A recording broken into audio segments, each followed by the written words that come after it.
اللهم صل وسلم وبارك على محمد وعلى آل محمد. اللهم انفعنا بما علمتنا وعلمنا ما ينفعنا وزدنا علما وبارك لنا في علمنا وارزقنا الإخلاص في القول والعمل كاملا وعلما نافعا لا ينسى وتوفيقا دائما وصحة ويقينا وعافية. اللهم افتح لنا كل خير ويسر لنا كل أمور. اللهم انصر المجاهدين وارحم المستضعفين ودمر أعداء الدين واطمس على أموالهم آمين يا رب العالمين. Alhamdulillah kaum muslimin rahimani wa rahimakumullah. Kita lanjutkan pengajian kitab Al-Jami'us Shaghir yang sudah kita mulai dari tahun 2013 sampai tahun ini 2024. Dan kita sudah sampai pada hadis 3911. Faqala al-muallif rahimahullah ta'ala wa nafa'ana bihi wa bi'ulumihi fid dharain amin. Qala Rasulullah sallallahu alaihi wasallam, khisa'u, pengebirian umatku yaitu umat Islam adalah as-siyam, puasa, wal qiyam, dan tahajud. Yang dimaksud pengebirian itu adalah meremukkan dua buah pelir dalam rangka menghilangkan syahwat. Maka maksud hadis ini adalah bahwa puasa dan tahajud itu fungsinya sama dengan pengebirian, yaitu meringankan syahwat. Maka siapa yang syahwatnya mantap-mantap, maka hendaklah apa? Diringankan dengan puasa sunnah, puasa Senin Kamis, puasa Yaumul Bid. Kemudian kalau masih dahsyat, ini tahajud, qiyamul lail. Kenapa puasa itu mengurangi syahwat? Karena puasa menyebabkan orang lapar, dan ketika lapar aliran darahnya sempit sehingga setan susah untuk merasuk atau mengganggu. Demikian juga kalau kita puasa, maka produksi maninya lebih sedikit karena makannya sedikit. Nah, sementara syahwat munculnya dari mani. Adapun tahajud, kenapa meringankan syahwat? Karena dengan sebab tahajud kita mendapatkan sinar hidayah dari Allah Subhanahu wa taala. Nah, sinar hidayah ini kalau sudah masuk dalam hati, maka syahwatnya jadi melemah. 9:12.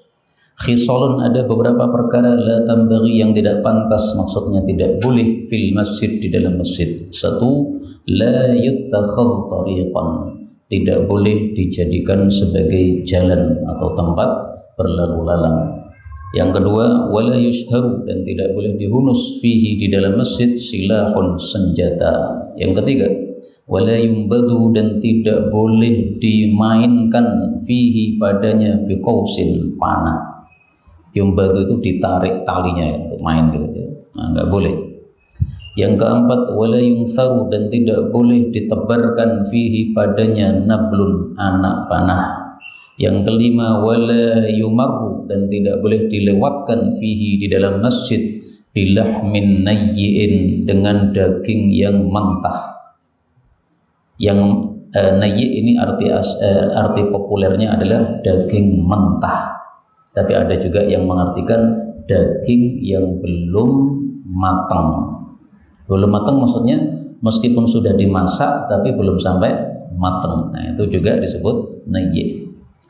Yang keenam, wala yudrabu, dan tidak boleh ditegakkan fihi, padanya, haddun, hukuman had, seperti potong tangan dan sebagainya. Yang ketujuh, wala yuktassu, dan tidak boleh dikisos fihi, dari padanya, min ahadin, kepada seorang pun. Yang kedelapan, wala yutakhadh, dan tidak boleh dijadikan suqan, sebagai pasar, yaitu untuk jual beli.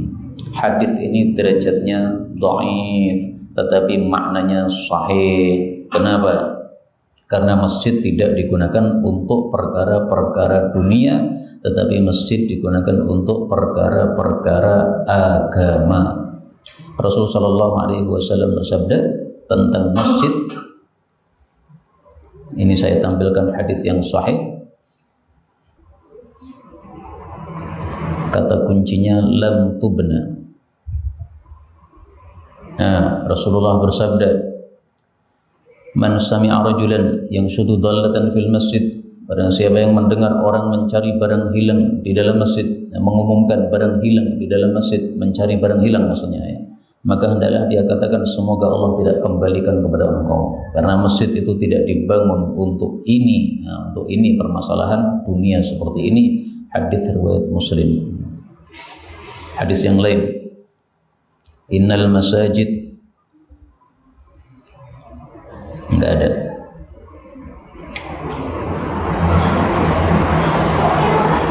Nah ini, inna hadhil masajid, sesungguhnya masjid-masjid ini tidak pantas untuk sesuatu apapun dari kotoran atau kencing atau BAB, tiada lain dia itu li qiraatil Quran, untuk membaca Quran, wa dzikrillah, untuk zikir kepada Allah, wassalat, untuk salat. Nah ini kata kuncinya, inna hadhil masajid la tasluhu. Nah, kalau ditegakkan hukuman had di masjid, ya jadi kotor masjidnya karena tercecer darah-darah di dalam masjid tersebut. Maka hadis ini dhaiful mabna, sahihul makna. Dhaif sanadnya, sahih maknanya. 913. Khisalun, ada perkara, situn 6, jumlahnya 6. Ma min muslimin, tidak ada seorang pun muslim yamutu yang mati fi wahidatin minhunna, pada salah satu dari 6 perkara ini, illa kecuali kana adalah dominan, dijamin alallahi, atas Allah, ayyudkhilahul jannah, untuk memasukkannya ke dalam jannah. Maksudnya dimasukkan jannah langsung tanpa disiksa. Adapun kalau masuk jannah disiksa dulu, ya orang-orang Islam yang maksiat ya begitu semua. Yang pertama, rajulun, seseorang, kharaja, yang keluar, mujahidan, berjihad fisabilillah, fa in mata, kalau dia mati, fi wajhihi, pada arahnya tersebut, maksudnya ketika safar itu, ketika jihad itu mati, karena adalah dhaminan Allah, dijamin atas Allah, yaitu masuk surga langsung. Yang kedua, warajulun, dan seseorang tabi'a janazah, mengikuti jenazah, fa in mata, kalau dia mati, fi wajhi, pada arahnya, kana dhaminan 'ala Allah, adalah terjamin atas Allah, yaitu masuk jannah. Yang ketiga, warajulun, dan seseorang tawadda'a, yang berwudu, fa ahsanal wudu, lalu membaguskan wudunya, thumma kharaja ilal masjid, kemudian keluar ke masjid, li sholatin, untuk salat jamaah. Fa in mata, kalau dia mati, fi wajhihi, pada arahnya, kana dhaminan 'ala Allah, adalah dia terjamin oleh Allah Subhanahu wa taala. Yang keempat, warajulun, dan seseorang fi baitihi, di dalam rumahnya, la yaghtabu, tidak menggunjing al muslimin, orang-orang muslim, wala yajuru, dan tidak menarik ilaihi, kepada dia, kepada dirinya, ya, sukhtan, akan sesuatu yang membuat marah, wala tabi'atan, tidak pula tuntutan, jadi tidak melakukan sesuatu yang menyebabkan orang lain marah atau menyebabkan orang menuntut dia, berarti dia selamat, tidak mengganggu siapapun. Fa in mata, kalau dia mati, fi wajhi, pada arahnya, maksudnya dalam kondisi seperti itu di dalam rumahnya, kana dhaminan Allah, dia dijamin oleh Allah Subhanahu wa taala masuk jannah. Mudah-mudahan semua kita masuk jannah tanpa hisab, tanpa azab. Amin ya rabbal alamin. Hadis ini saya jujur derajatnya diperselisihkan oleh para ulama. Kalau di sini Suyuti membuat kode hasan, tapi kalau Syekh Albani membuat kode dhaif, maka hadis ini saya kasih garis bawah pada nomornya, sebagaimana biasanya yang didhaifkan Al-Albani, ini saya kasih garis bawah pada nomornya. Ini kode dalam kitab saya seperti itu. Nah, kode panjenengan gimana terserah. 914, khoslatani, ada 2 perkara, la yajtami'ani, yang keduanya tidak akan kumpul, fi munafik, pada orang munafik. Yang pertama, husnu, bagusnya, samtin, penampilan. Maksudnya bagus penampilan, yaitu penampilan orang baik, penampilan orang soleh, pakai baju koko, pakai peci. Wala fikhun fi dinin, tidak pula paham dalam hal agama. Hadis sahih. Maksud hadis ini, kalau ada orang munafik kok penampilannya soleh, pasti nggak paham agama. Kalau ada orang munafik kok paham agama, pasti penampilannya tidak akan soleh. Kalau penampilannya soleh dan paham, pasti bukan munafik. Karena itu mari kita berpenampilan yang baik, pakai peci, ini penampilan yang baik.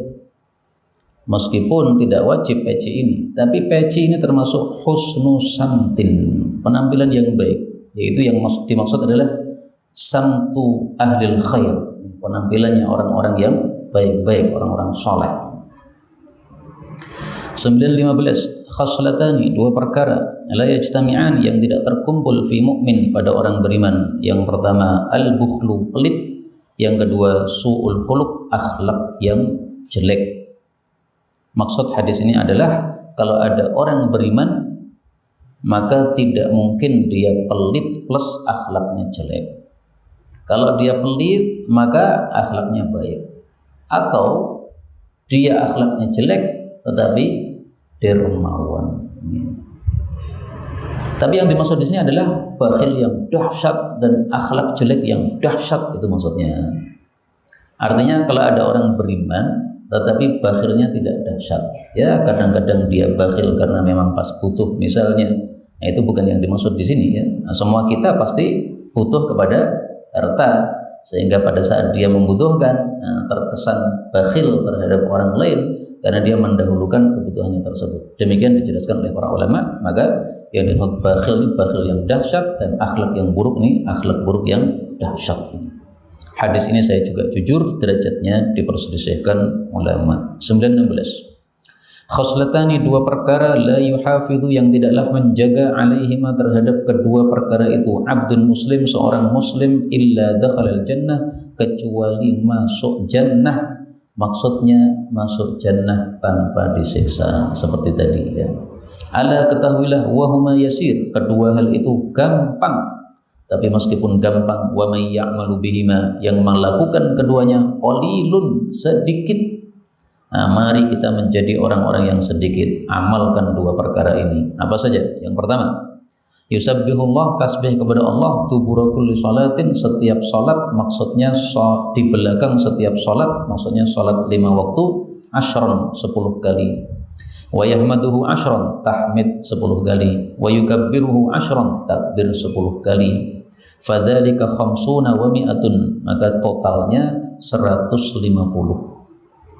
10 berarti berapa? 30 kali 5 kali sholat berarti 150. Jadi 150 maksudnya sehari ya. Bil lisani, dengan lisan kita. Wa alfun wa khamsumi'atin, dinilai 1500 fil mizan, dalam timbangan amal manusia. Kenapa? Karena satu amal dilipat gandakan 10, maka 150 menjadi 1500. Ini amalan pertama. Dan ini menunjukkan bahwa tasbih setelah sholat itu tidak harus 3-3, ada 3 cara. 3-3 boleh, 10 boleh. Cara yang ketiga adalah 25-25, tapi tambah tahlil. Jadi 25 pas 100. Ini semuanya sahih. Sekarang amalan yang kedua, mari kita perhatikan dan mari kita praktekkan malam ini langsung. Wa yukabbiru arba'an wa thalathin, takbir 34. Dicatat nih, 34 bukan 33. Idza akhadha matja'ahu, apabila dia sudah mengambil tempat tidurnya, sudah siap tidur. Wa yahmaduhu thalathan wa thalathin, tahmid 33. Wa yusabbihu thalathan wa thalathin, tasbih 33. Jadi yang 34 cuma satu, takbirnya saja. Fatil kami'atun, maka totalnya 100 itu bil lisan, dengan mulut, dengan lisan. Wa alfun, tapi dinilai 1000 fil mizan, dalam timbangan amal.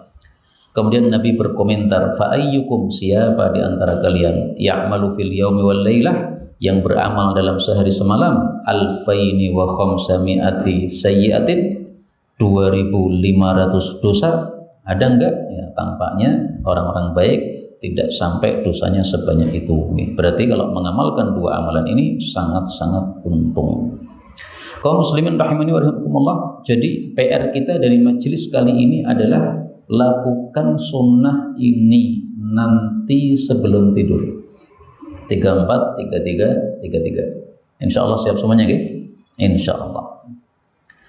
917 khaslatani, dua perkara mu'allaqatani yang tergantung fi a'naqi, pada tengkuknya al-muadzinin, orang-orang yang mengumandangkan adzan, para muadzin, lil muslimin, untuk kaum muslimin. Apa dua perkara itu? Satu, siyamuhum, ibadah puasa mereka. Dua, wasolatuhum, ibadah salat mereka. Maksudnya para muadzin itu orang-orang yang harus menunaikan amanahnya dalam dua hal ini, waktu puasa dan waktu salat. Artinya jangan azan sebelum waktunya dan jangan azan telat waktunya. Karena kalau kita azan sebelum waktunya, orang-orang sedang sahur, maka mereka merasa ini belum masuk waktu subuh, tiba-tiba terdengar azan kita, akhirnya mereka terpaksa berhenti sahur. Nah, mengganggu sahur mereka. Itu karena azannya tidak tepat atau azannya terlambat. Mestinya 4:30 sudah azan, tapi azannya 4:30 lebih 10 menit, mundur 10 menit. Nah, sehingga umat Islam masih pada sahur padahal sudah terbit fajar. Ini merusak puasa mereka. Salat juga begitu. Makanya azan itu fungsinya dua, ya. Fungsi yang pertama adalah azan, memberitahu sudah masuk waktu.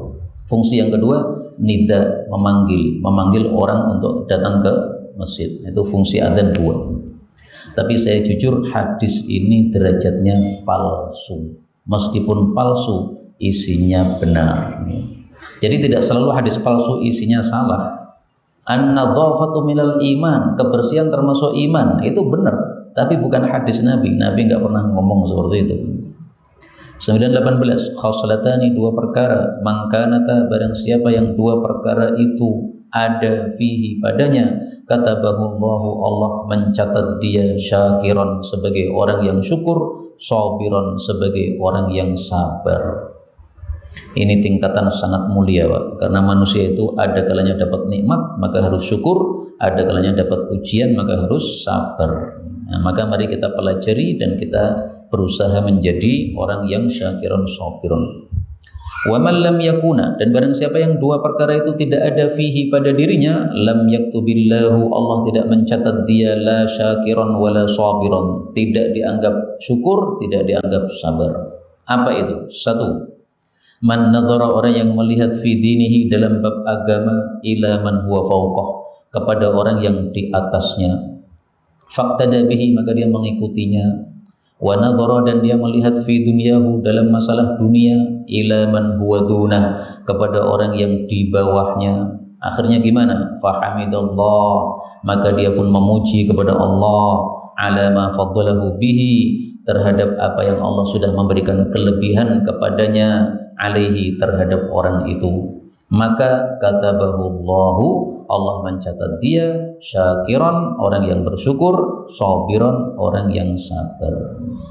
Jadi untuk bab agama jangan melihat kepada yang lebih rendah, lihatlah kepada yang atas. Saya ini sudah tahajud 3:30, mending daripada teman saya tahajudnya jam 4. Jangan begitu. Teman saya itu tahajudnya jam 2. Nah, lihatlah yang jam 2 supaya semangat. Tapi kalau bab dunia, maka lihatlah yang rendah. Kita punya apa? Motor, alhamdulillah. Nggak punya mobil, nggak ada masalah. Teman saya punyanya sepeda ontel. Nah, orang seperti ini menyebabkan dia semangat untuk ibadah dan menyebabkan dia menerima nikmat yang diberikan oleh Allah, sehingga menjadi syakiran sabirun. Sebaliknya, wa man nadhara, dan barang siapa yang melihat fi dinihi, pada agamanya, ila man huwa duna, kepada yang lebih rendah. Wa nadhara fi dunya, tapi melihat dalam masalah dunia, ila man huwa fawqah, kepada yang lebih atas. Fa asifa, lalu dia sedih, ala ma fatahu minhu, atas apa yang melewati dia dari dunia. Lam yaktubhullahu, Allah pun tidak akan mencatat dia syakiran wala sabiran, tidak sebagai ahli syukur, tidak pula sebagai ahli sabar. Ini hadis derajatnya diperselisihkan oleh para ulama. 19 khaslatani, dua perkara, la yahilu, tidak halal alias haram, man'uhuma, untuk mencegah keduanya, al-ma'u, air, wan naru, dan api. Yang dimaksud tidak halal mencegah, maksudnya tidak boleh tidak memberi. Kita punya air sisa, kemudian orang meminta, tidak boleh ditolak, wajib dikasih. Api juga gitu. Kita punya api, masak, kemudian tetangga kita kehabisan korek, maka dia daripada cari korek susah, langsung menuju ke rumah kita, minta api dari kompor kita, ditolak, nggak boleh. Kenapa? Karena air dan api ini diciptakan oleh Allah untuk berserikat sesama kaum muslimin. Sebagaimana sabda Nabi Sallallahu Alaihi Wasallam, beliau mengatakan, al-muslimun syuraka fi thalathah, kaum muslimin berserikat dalam 3 perkara. 1 fil kala, dalam masalah rumput, yang kedua wal ma, dan air, yang ketiga wan nar, dan api. Namanya berserikat berarti milik bersama, sehingga tidak boleh ditolak. Hadis ini derajatnya memang dhaif, tetapi maknanya sahih karena hadis yang saya bacakan tadi, bahwasanya Rasulullah mengatakan umat Islam berserikat dalam 3 perkara. Nah, kalau di sini cuma 2 Pak ya, 1 air, 2 api. Nah, panjenengan tambahi sendiri nomor 3, yaitu apa? Rumput. Nggak boleh dicegah, nggak boleh. 20. Khutwatani, ada 2 langkah. Ihdahuma, salah satu darinya, ahabbul khuta, yang paling dicintai dari langkah-langkah, ilallahi azza wa jalla, oleh Allah azza wa jalla. Wal ukhra, adapun yang lain, abghadul khuta, yang paling dibencinya langkah, ilallahi, kepada Allah. Sekarang yang paling dicintai apa? 1. Fa ammal lati yuhibbuha, adapun yang dicintai oleh Allah, farajulun, seseorang, nadhara ila khalalin, melihat kepada celah fis saffi, di dalam shaf, yaitu salat jamaah, fasaddahu, maka dia pun menutupnya dengan cara dia menempati celah kosong tadi. Misalnya shaf pertama ada yang batal, kemudian sebelahnya tidak ada yang geser, nah, maka kita maju ke depan. Maju ke depan ini berarti menutup celah. Atau kita geser, ini juga menutup celah. Ada orang softnya tidak rapat, kita rapetin, nah ini menutup celah. Yang kedua, wa amma, dan adapun allati yubghid, yang Allah benci, fa idza arada ar-rajul, maka apabila seseorang ingin ayyaquma, untuk bangkit, nah, seperti antum sekarang kan duduk, pengen berdiri, madda rijlahu, dia ulurkan kakinya, al-yumna, yang kanan, wa wada'a yadahu 'alaiha, lalu dia taruh tangannya di atas kaki kanan, wa athbatal yusra, lalu dia meneguhkan kaki yang kiri, thumma qama, kemudian dia baru bangkit. Nah, cara berdiri seperti itu dibenci Allah, tetapi hadis ini derajatnya dhaif, sehingga tidak bisa dijadikan dasar untuk memakruhkan cara bangkit seperti itu. Adapun menutup shaf, ini dicintai oleh Allah, ini benar. Kenapa? Karena Rasul Shallallahu Alaihi Wasallam menyuruh kita suddu al-khalal, suddu, tutuplah al-khalal, celah-celah di dalam shaf. Ini hadis riwayat Abu Dawud, derajatnya sahih. Sehingga untuk yang pertama ya, bahwa menutup celah shaf itu disukai oleh Allah, itu maknanya benar. Yang dimaksud disukai oleh Allah itu maksudnya dikasih pahala. Jadi Allah kalau suka itu ngasih pahala. Adapun yang dibenci oleh Allah ini dihukum oleh Allah Subhanahu wa taala. Jadi tanda Allah benci itu apa? Kasih hukuman. 21. Oke.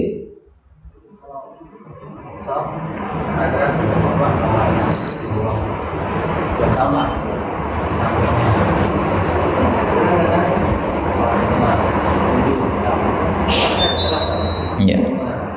ya, jadi kalau ada bapak-bapak bawa anak kecil sholat di sampingnya, dia bawa anak kecil di sampingnya ini supaya bisa ngatur, supaya dia nggak lari-lari, nah, maka ditaruh di sampingnya. Kalau anak kecil ini keluar, maka silahkan langsung ditutup. Dalilnya hadis tadi, suddul khalal, jangan dibiarkan, karena memang anak kecil belum berhak sebenarnya.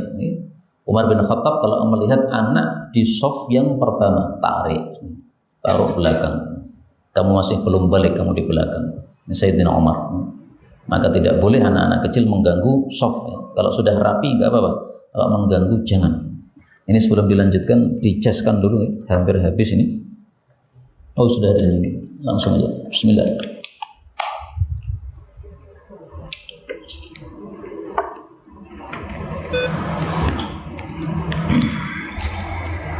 Dua satu. Khufifa diringankan ala Dawud untuk Nabi Dawud Al-Quran, membaca Al-Quran. Maksudnya Al-Quran adalah Zabur, karena Qurannya Nabi Dawud adalah Zabur. Fakana maka adalah beliau ya'muru menyuruh bidawabihi terhadap kendaraan-kendaraannya, kuda waktu itu ya. Fatusraj lalu dipasangi pelana, fayaqra'ul Quran lalu beliau membaca Quran, maksudnya menghatamkan kitab Zabur min qabli sebelum antusraja dawabuhu dirampungkan memasang pelana kuda-kuda tadi. Ini menunjukkan apa? Nabi Dawud itu tidak menyia-nyiakan waktu. Kudanya disiapkan, beliau membaca kitab Zabur. Nah, mari kita seperti Nabi Dawud, jangan sia-siakan waktu. La yudayyi' syai'an min waqti. Baca Quran karena pahalanya banyak. Satu kata pahalanya 10, alif lam mim pahalanya 30, banyak sekali. Kemudian hadis ini menunjukkan bahwa Nabi Dawud itu memiliki keistimewaan. Keistimewaannya apa? Satu waktu yang singkat bisa menghatamkan kitab Zabur yang tebal. Ini disebut oleh para ulama dengan istilah toyul wakti. Waktunya dilipat oleh Allah. Kalau orang biasa seperti kita membaca kitab Zabur mungkin butuh 1 jam misalnya. Nabi Dawud cukup 10 menit. Nah itu namanya toyul wakti, dilipat waktunya. Dan seperti ini tidak bisa dinalar. Ada seorang ulama namanya Abu Thahir Al-Maqdisi. Abu Thahir Al-Maqdisi dalam biografinya disebutkan 1 hari ngatamkan Quran berkali-kali. Berkali-kali itu berapa kali? Saya bacakan nih. Kana yaqra'u fil yaumi wal lailah. Dia membaca Quran setiap sehari 24 jam. 15 khatmah, 15 kali khatam. Untuk orang seperti kita orang mungkin, Pak. Sehari khatam aja udah ngos-ngosan gitu. Ini 15 kali khatam sehari. Ini namanya thayyul waktu ya, waktu yang dilipatkan oleh Allah Subhanahu wa taala. Wallahu a'lam. Tapi tetap saja sunnah Nabi tidak seperti itu. Sunnah Nabi itu khatam Quran 3 hari sekali paling cepat nih. Enggak usah 15 kali, enggak sunnah. Wala ya'kulu dan beliau tidak makan illa kecuali min amali yadi, dari hasil pekerjaan tangannya. Ini Nabi Daud ya, enggak mau makan kecuali yang dari hasilnya sendiri. Kalau dari pemberian orang beliau enggak makan. Beliau akan kasihkan kepada orang lain lagi. Dua-dua, khaffifu ringankanlah butunakum perut-perut kalian, wa dhuhurakum dan punggung-punggung kalian, liqiyamis shalah untuk berdiri pada salat. Maksud hadis ini adalah makan jangan banyak-banyak supaya salatnya tidak ngantuk karena kekenyangan. Saya jujur hadis ini termasuk hadis palsu tetapi isinya baik.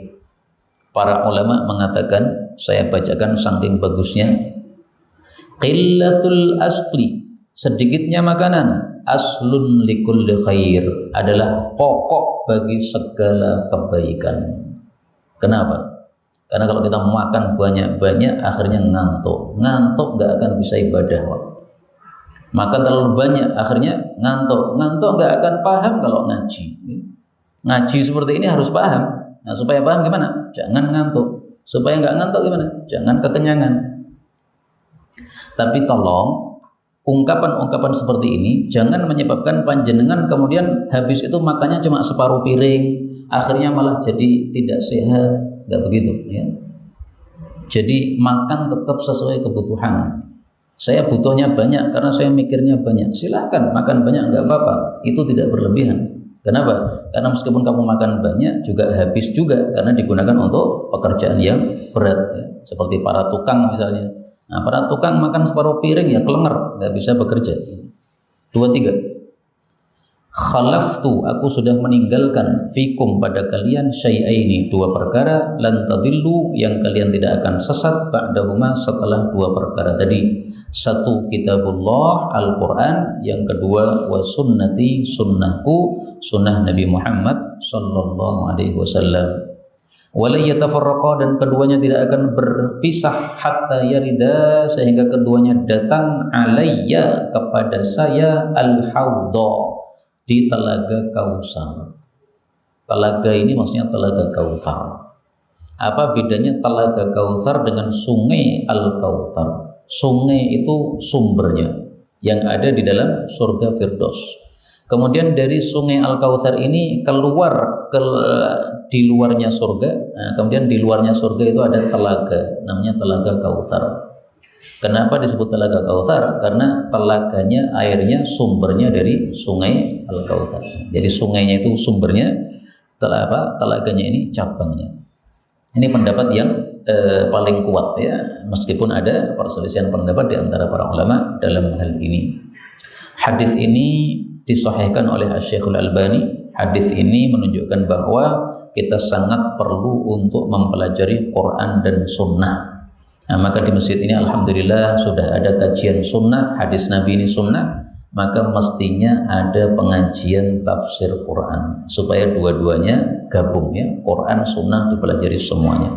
24. Khuluqani, ada dua akhlak, yuhibbuhumallah, yang Allah cintai, wa khuluqani, dan ada dua akhlak, yubghiduhumallah, yang Allah benci. Fa amma, maka adapun alladzani, dua yang yuhibbuhumallah, Allah cintai, fassakha'u, maka dermawan, wassamahatu, dan toleran.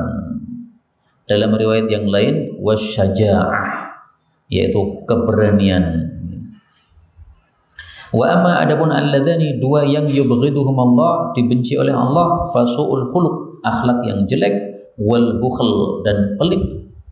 Wa idza aradallahu bi'abdin khairan, dan apabila Allah menghendaki terhadap hamba suatu kebaikan, ista'malahu, Allah pergunakan hamba tadi ala qada'i hawaijin nas, untuk menunaikan hajat-hajat manusia, membantu hajat-hajat manusia. Jadi kalau kita itu dijadikan oleh Allah sebagai orang yang membantu hajat manusia, maka bersyukurlah kepada Allah, karena berarti arada bihi khairan, dia dikehendaki kebaikan yang besar oleh Allah.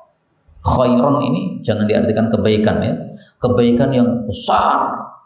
Kenapa? At-tankir lit-ta'zim, penggunaan isim nakirah yang ditandai dengan adanya tanwin di akhir ini untuk menunjukkan besar. Jadi ini kebaikan besar dikehendaki oleh Allah. Makanya para ulama mengatakan orang yang seperti ini dijadikan oleh Allah menunaikan hajat-hajat manusia, ini tanda-tanda husnul khatimah. Tapi harus ikhlas.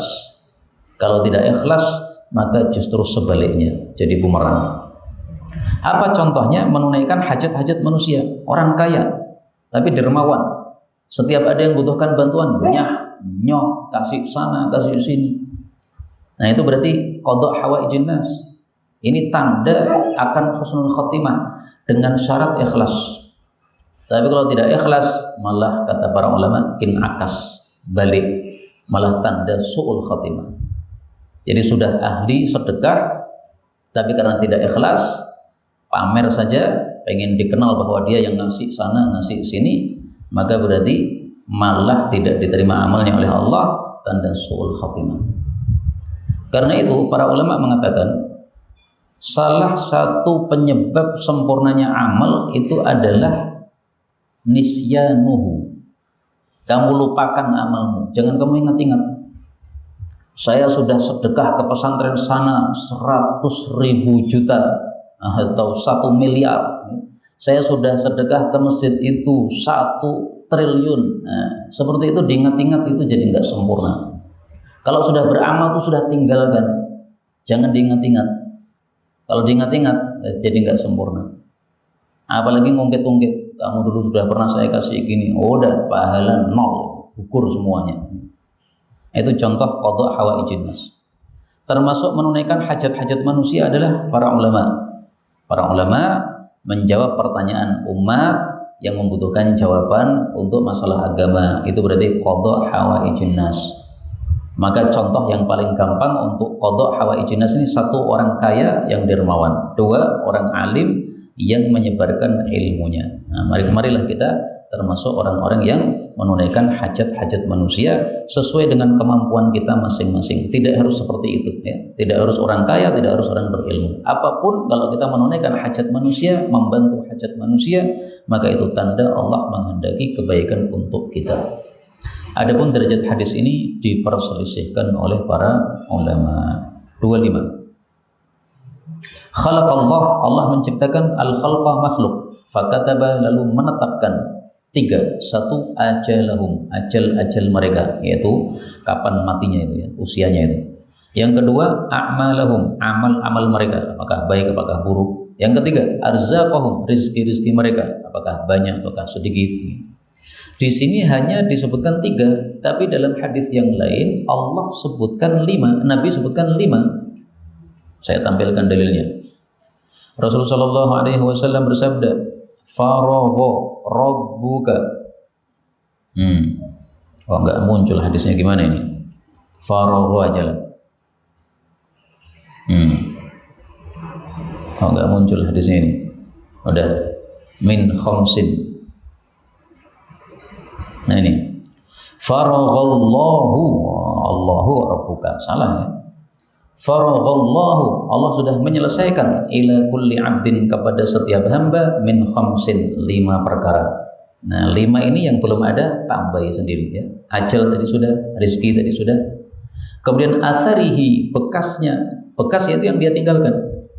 Setelah kamu mati, kamu meninggalkan apa? Itu sudah ditetapkan oleh Allah. Apakah kamu meninggalkan kebaikan ataukah meninggalkan keburukan? Orang mati bangun masjid, meninggalkan kebaikan. Kalau ikhlas sebagai, nggak ikhlas nggak ada nilainya, 0. Kemudian orang mati meninggalkan diskotik, nah, ini meninggalkan keburukan. Dia mati tapi dosa masih ngalir terus. Nauzubillahi min syarri dzalik. Kemudian yang keempat, madjaihi, tempat matinya, ya. Mati di Solo atau mati di Jawa Barat atau mati di Jawa Timur, nah, sudah ditetapkan. Wa syaqiyyun aw sa'idun, ini amalnya, apakah amalnya baik ataukah amalnya buruk. Nah, maka 5 perkara yang sudah ditetapkan oleh Allah Subhanahu wa taala, termasuk di mana panjenengan akan mati itu sudah ada ketetapannya.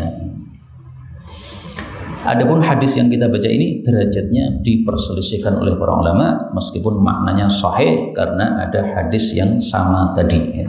26. Khalaqallahu, Allah ciptakan jannata adn, surga Aden. Aden itu artinya tempat tinggal. Wa gharasa, dan Allah menanam asjaraha, pohon-pohonnya, biyadihi, dengan tangannya Allah. Berarti Allah punya tangan, tetapi Allah tidak seperti makhluk. Faqala laha, lalu Allah berkata kepada surga Aden, takallami, berbicaralah wahai surga. Faqalat, maka si surga mengatakan, qad aflahal mu'minun, sungguh beruntung orang-orang yang beriman. Jadi beruntung itu maksudnya masuk surga, Pak. Tolong diingat, 2 istilah dalam Quran. 1 beruntung, itu maksudnya surga. 2 rugi, itu maksudnya neraka. Nanti silahkan baca Quran, cari kata-kata rugi, itu maksudnya masuk neraka. Cari kata-kata beruntung, maksudnya masuk surga. Mudah-mudahan semua kita masuk surga tanpa hisab, tanpa adab. Amin ya rabbal alamin. Tapi kalau beramal harus ikhlas. Tidak ikhlas, gak ada nilainya di hadapan Allah Subhanahu wa taala. Adapun derajat hadis ini diperselisihkan oleh para ulama. Kemudian di sini ada 2 pembahasan. Pembahasan pertama, jannah Aden itu apa? Ada 2 pendapat. Pendapat pertama mengatakan jannah Aden itu salah satu jannah. Jannah kan macam-macam, ada jannah Firdaus, nah, ada jannah namanya jannah Aden.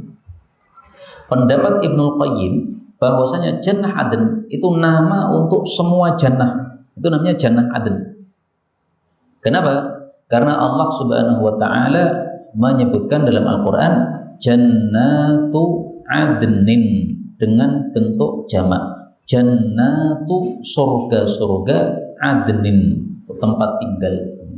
Berarti ini adalah nama untuk semua jannah itu. Jadi bukan untuk salah satunya. Dan inilah pendapat yang lebih kuat insyaallah ta'ala. Pembahasan yang kedua, ini surga disuruh bicara, padahal surga itu kan bukan makhluk bernyawa. Maka bicaranya surga ini bisa dua kemungkinan. Kemungkinan pertama adalah lisanul maqal, bicara betul-betul seperti manusia, ada suara. Yang kedua, kemungkinan kedua, lisanul hal. Lisanul hal itu bukan bicara seperti manusia yang terdengar, tapi kondisinya mengungkapkan seperti itu. Kondisi surga seolah-olah dia mengatakan qad aflahal mu'minun. Contoh gini, Pak. Ada kuda setelah lari kencang kemudian dia berhenti, ngos-ngosan. Nah, ini kuda seperti ini, dia bicara dengan lisanul hal, dengan kondisinya bahwa dia lelah. Dia tidak bisa mengatakan saya lelah, tidak, ya, karena dia tidak punya bicara seperti manusia. Jadi dia bukan dengan lisanul maqal, tapi dengan lisanul hal. Nah, surga itu bisa saja mengatakan pada ablahal mu'minun ini dengan lisanul maqal, bisa saja dengan lisanul hal. Kalau dengan lisanul maqal, yaitu betul-betul ada suara keluar dari surga, gimana itu? Nah, nggak usah ditanya gimana. Allah yang mampu membuat kita bersuara, sangat mampu membuat surga bersuara. Nih, gampang bagi Allah, pun selesai masalah. 27. Khalaqallahu Adam, Allah ciptakan Nabi Adam min turabil Jabiyah, dari tanah Jabiyah. Jabiyah ini nama satu tempat di Oman. Wa ajanahu, dan Allah mencampurnya, mengadonnya bima'il jannah, dengan air surga. Jadi tanahnya dari bumi, airnya dari surga. Maka Nabi Adam ini tercampur dari dua bahan bawah dan bahan atas, ya. Airnya atas, tanahnya bawah. Tapi saya jujur, hadis ini didhaifkan oleh Asy-Syaikh Al-Albani meskipun disahihkan oleh As-Suyuti. Jadi diperselisihkan derajatnya oleh para ulama. 28. Khalaqallahu Adam, Allah ciptakan Nabi Adam ala suratihi, atas rupanya. Rupanya siapa? Ada yang mengatakan rupanya Nabi Adam, maksudnya awal rupanya Nabi Adam dulu, ya. Ada yang mengatakan suratihi, rupanya Allah. Allah menciptakan Nabi Adam atas rupanya Allah. Kalau diartikan rupanya Allah, maksudnya adalah rupa yang dipilih oleh Allah. Jadi bukan berarti wajahnya Allah, rupanya Allah seperti Nabi Adam, enggak begitu. Karena kalau diartikan begitu bertentangan dengan ayat laisa kamitslihi syai'un. Bisa dipahami? Nah, terus kalau diartikan yang pertama, ya, rupa yang pertama itu bagaimana? Tuluhu, tingginya Nabi Adam, sittuna dzira'an, 60 hasta. 1 hasta setengah meter. Berarti tinggi Nabi Adam 30 meter. Tsumma qala, kemudian Allah berkata, "Idhhab, pergilah wahai Adam, fasallim, maka salamlah ala ulaikan nafar, kepada orang-orang itu. Wahum nafarun minal malaikah, yaitu orang-orang dari kalangan malaikat, julusun, sedang duduk-duduk. Fastami, dengarkanlah, ma yuhayyunaka, apa yang mereka memberikan penghormatan kepada engkau. Fa innaha tahiyyatuka, itu menjadi penghormatan untukmu, wa tahiyyatu dzurriyyatika, dan penghormatan untuk keturunanmu, manusia semua. Fadhahaba, maka Nabi Adam pergi, faqala, mengucapkan assalamualaikum, semoga selamat untuk kalian wahai malaikat. Faqalu, mereka menjawab assalamu alayka wa rahmatullah, semoga selamat untuk kamu dan rahmat Allah. Fazaduhu, maka mereka menambahi wa rahmatullah. Dari sini kita ambil 3 pelajaran. Pelajaran pertama, manusia yang pertama kali melakukan rihlah atau pergi untuk cari ilmu Nabi Adam. Idhab fasallim. Maka kalau kita adalah cucunya Nabi Adam, jangan sampai malas mencari ilmu. Pergilah dari rumah menuju ke masjid ini untuk cari ilmu. Itu dilakukan Nabi Adam. Kemudian yang kedua, ucapan salam dijawab dengan yang lebih baik. Assalamualaikum, jawabnya waalaikumsalam warahmatullahi wabarakatuh. Yang ketiga, Jawaban salam boleh assalamualaikum. Jadi saya mengucapkan assalamualaikum, panjenengan jawabnya juga assalamualaikum, boleh. Dan ini termasuk sunnah yang sudah hilang dalilnya hadis ini. Nabi Adam salam, dijawab malaikat assalamualaikum. Kemudian fakullu, maka setiap mayyadkhulul jannah, orang yang masuk surga, ala surati Adam, sesuai rupanya Nabi Adam, yaitu tuluhu situna dhira'an, tingginya 60 hasta, 30 meter, falam tazalil khalqu, lalu tidak henti-hentinya makhluk itu, tangkusu, berkurang, ba'dahu, setelah Nabi Adam, hattal an, sampai sekarang. Jadi Nabi Adam 30 meter, anak turunnya semakin lama, semakin pendek, sampai umat terakhir, umat Nabi Muhammad sallallahu alaihi wasallam. Nah, umat terakhir itu sudah tidak mengalami perubahan.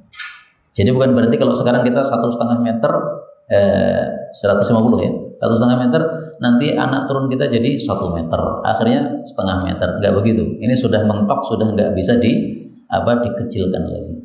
Demikian dijelaskan oleh para ulama rahimahumullahu taala. Kaum muslimin di sini disebutkan tangkus, ya. Makhluk itu semakin lama semakin berkurang. Berkurang dalam dua hal. Yang pertama fil jamal, dalam masalah cantiknya atau indahnya. Yang kedua fitul, dalam masalah tingginya. Jadi orang dulu tinggi-tinggi, cakep-cakep. Orang sekarang cendek-cendek, elek-elek. Kalau dibandingkan dengan orang dulu. Makanya teori Darwin ini ngawur banget. Katanya manusia sekarang ini keturunan dari apa? Ketek. Kualik. Orang dulu itu cakep-cakep. Kamu katakan ketek, ngawur sekali. Tidak sesuai dengan apa? Hadis Rasulullah sallallahu alaihi wasallam. Maka beruntungnya kita belajar hadis seperti ini, Pak. Mendapatkan teori-teori ngawur akan mental, karena tidak sesuai dengan hadis-hadis yang kita pelajari. Tambah satu hadis lagi saja, karena hadis berikutnya panjang. 29. Khalaqallahu, Allah telah ciptakan mi'ata rahmah, 100 rahmat.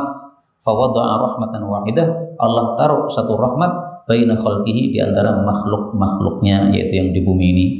Yatarahamuna, mereka saling rahmat biha, dengan satu rahmat ini. Wa khaba'a indahu, dan Allah simpan di hadapan Allah mi'atan illa wahidah, 100 kurangi 1 berarti 99.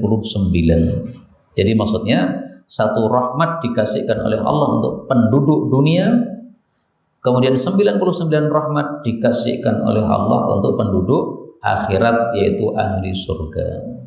Nah, bedanya yang satu rahmat yang di dunia ini diberikan untuk semua makhluk, mau muslim mau kafir, semuanya dirahmati Allah, dikasih rezeki oleh Allah. Tapi kalau yang 99 ini khusus diberikan kepada orang-orang yang beriman saja. Itulah makna Ar-Rahman Ar-Rahim. Kalau Ar-Rahman, rahmat untuk semua, Ar-Rahim khusus untuk orang-orang yang beriman. Biasanya kita baca 20 hadis, tetapi karena hadisnya panjang, maka malam ini baru 19 hadis kita cukupkan, karena sudah melewati batas 45 menit ini. Karena kalau melewati batas, ya khawatir tidak khusyuk lagi, malah tidak bermanfaat. Kita cukupkan sampai di sini. Betul dari Allah Subhanahu wa taala.